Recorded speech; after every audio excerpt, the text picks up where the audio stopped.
Hello, everybody. Hey, Yolanda. Hello, Joseph. Welcome to Becoming One Flesh. Yeah, welcome.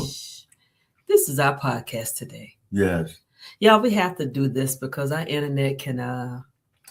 Xfinity. Oh, no, he didn't. Yes, I did. Yeah, they can show out sometimes. Yeah. People live and be doing all kind of spinning and carrying on. So like you're on Soul Train or something. Exactly. Yeah. We ain't got time for the electric slide today. So we just doing something real quick. But we do want to talk about how to handle health changes in your spouse, because we all know we're human beings. Yeah. We live in a fallen world. Yeah. Our body's not going to last forever. Right.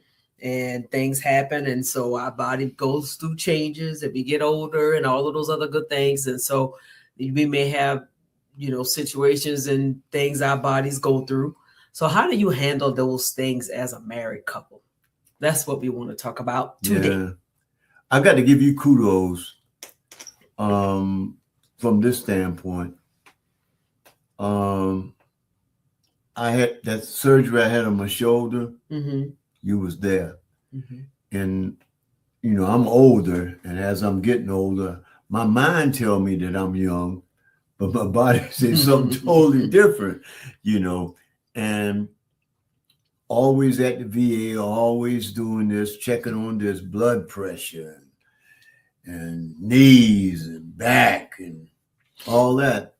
But even though sometimes it might be a toil on you, I respect that, because sometimes you have things to do. You'll drop me off to my appointments and I'll be patient. I'll just wait till you get back.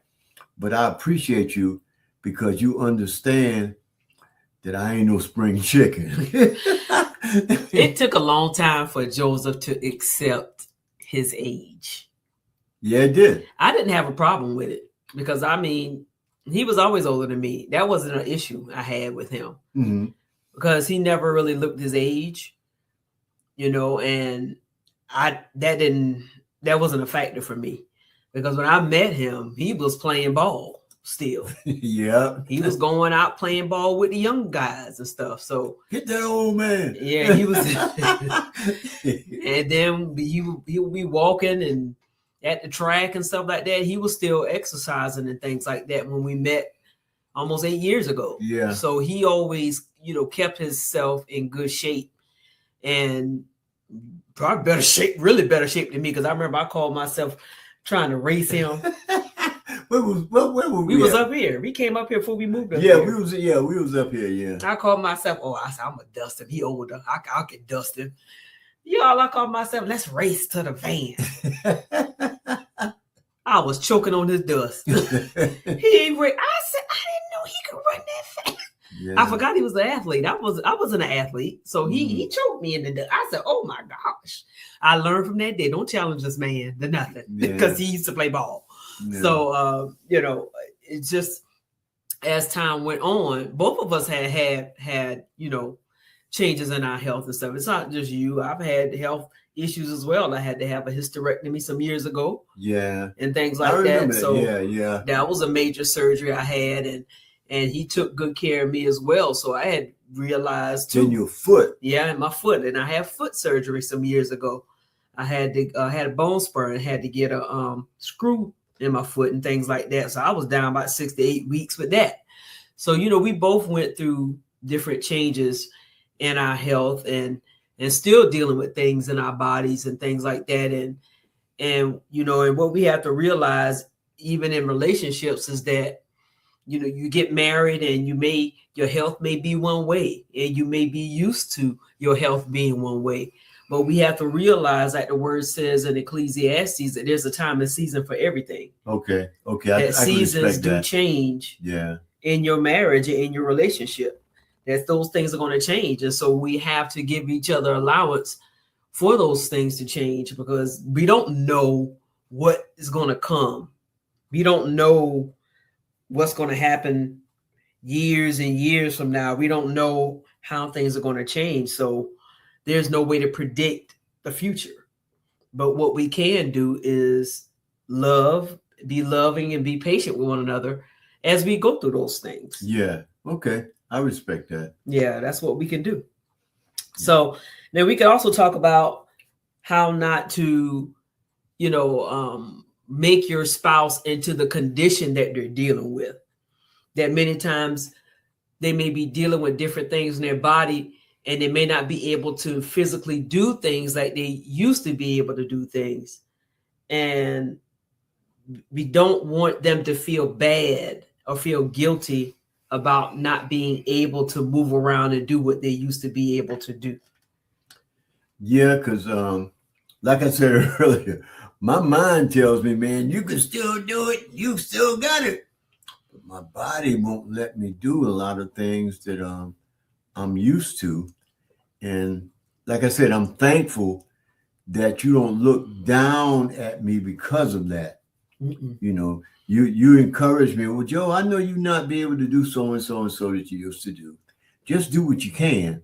You don't know how much encouragement that is to me, because then I don't try to overexert myself to try to do things or whatever.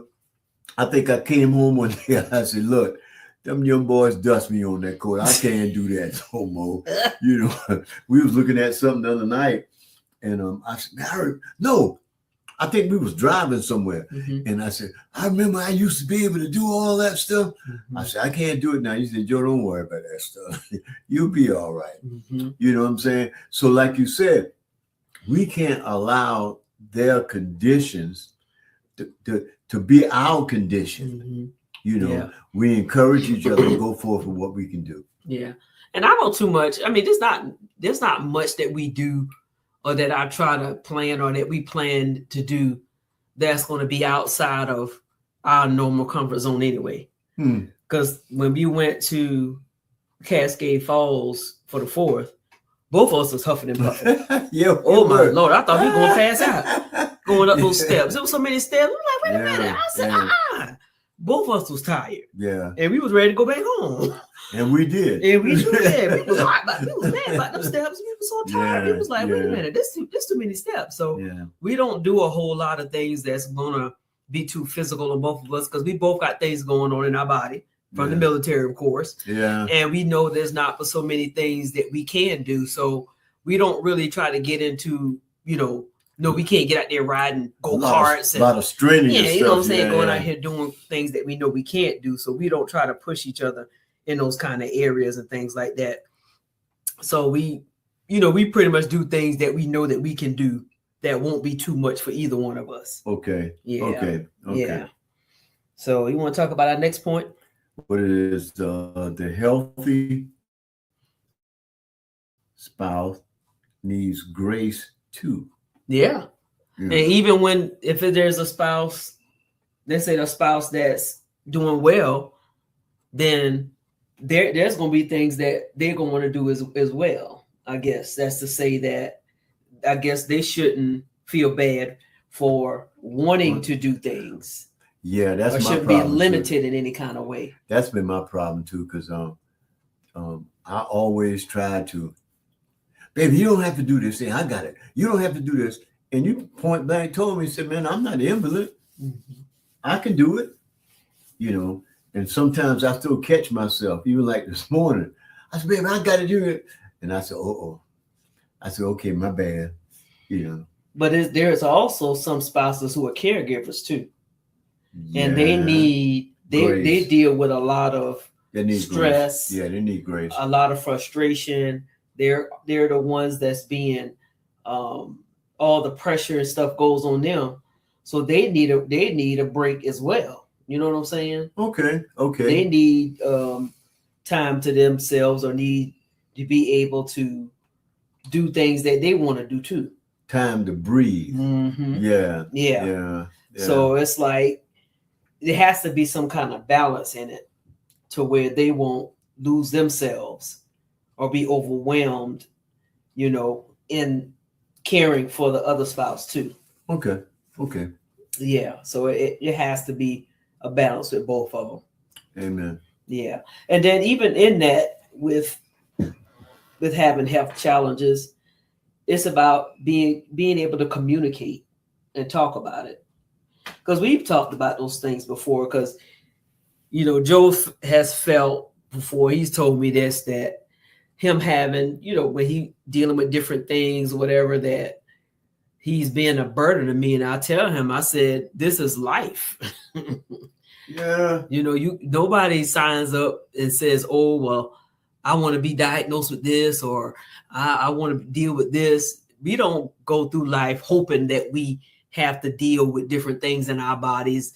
It's just what happens with us getting older. It's what happens with when we're younger and we're doing things, and and we don't think about getting older, how those things are going to affect us later. We don't think about those things. We don't think about how our body is going to pay the price so much, I guess you could say, later on.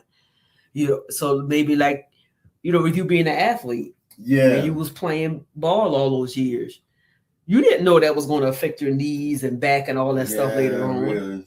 Yeah, you're right. So a lot of times we don't know that those things are going to have an effect on us later. But it's good to be able for us to be able to express those things to one another. Okay. You know what I'm saying? I think the biggest thing with me, I had to come to grips with the fact that you ain't this young cat ripping and running, going up and down the court and doing all that stuff. And, that your body was, the athletic body and everything else like that, because I was still playing ball up until my 60s. Mm-hmm. You know what I'm saying? Mm-hmm. But now I'm past that. I ain't going to give y'all my age. But now that I'm past that, I think everybody pretty much already know how you is, because you probably listen. You think they... No, I ain't gonna say it. They probably already heard it 1,000 times. Yeah. But what I'm saying is that I had to come to grips. Yeah. With that, you ain't that dude no more, man. You might think you are, but you ain't, because your body will say no. Mm-hmm. That's why I'm so appreciative of you as my wife, as my spouse, as my friend, as my best friend. You don't hold that against me. Mm-mm. You know what I'm saying? When I say, baby, I got to go to the gym, go work out, because my knees, and you be like, I'll see you when you get back. Yeah.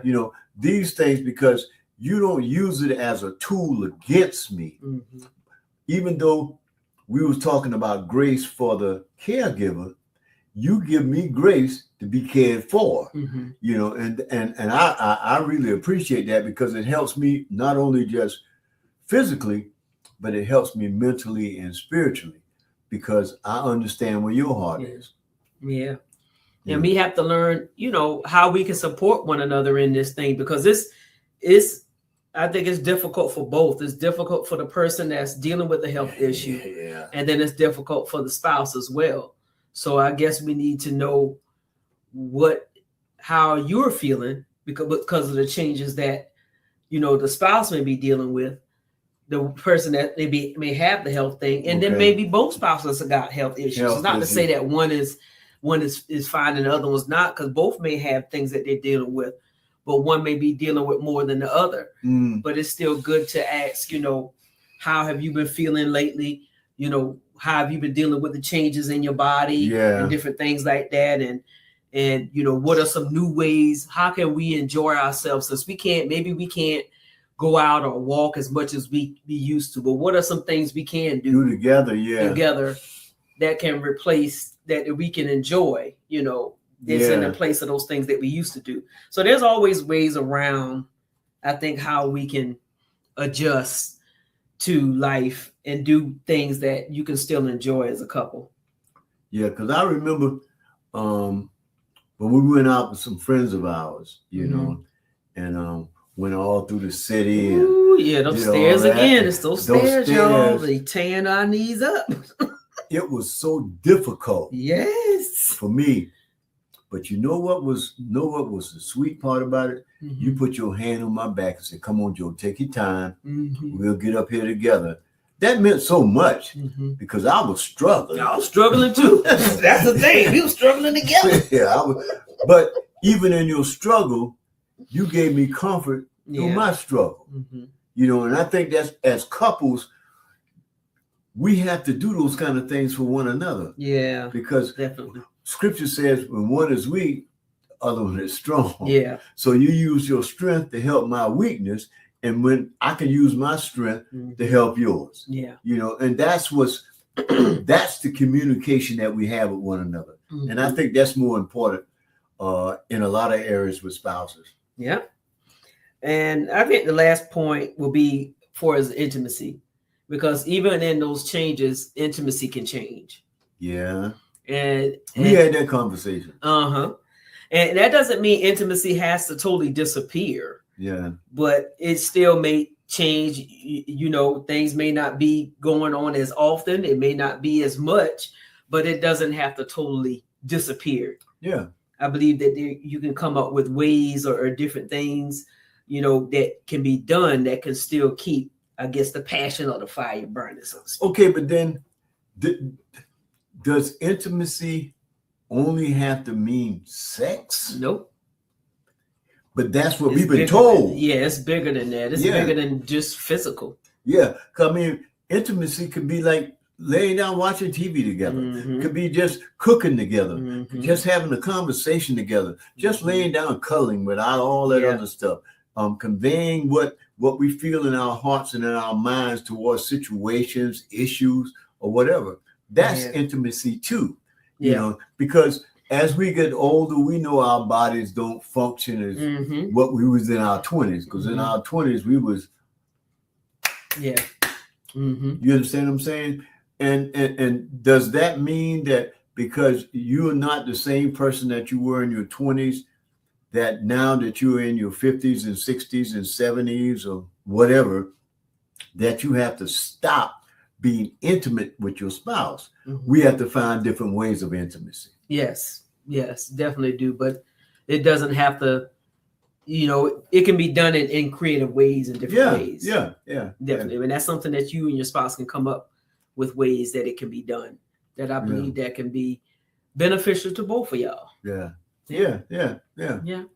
So to round this thing up, basically, is regardless of what may be going on with you or your spouse or both of you all health-wise, what's more important is still letting each other know that you're still loved. Yeah. You're still wanted. Yeah. You're still in this thing together because we in this thing in health. Yeah. So we in it to the end. In it to win it. In it to win it. Yes. You have anything else? I don't have anything else, babe. Yeah. So we thank y'all for joining us today. We hope that this was a blessing to you and encourage you. And we will see y'all the next time. Bye. Bye-bye.